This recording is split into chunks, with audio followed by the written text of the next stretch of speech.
Welcome back to another episode of my September coffee series where I'm sharing all of my favorite delicious beverage concoctions that I drink in the morning.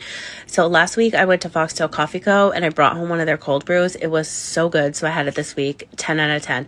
Nescafe Gold Espresso. This stuff is sold out everywhere, but it is available in my shop on another platform. And the Nescafe Ice Roast, that was like a 6 out of 10.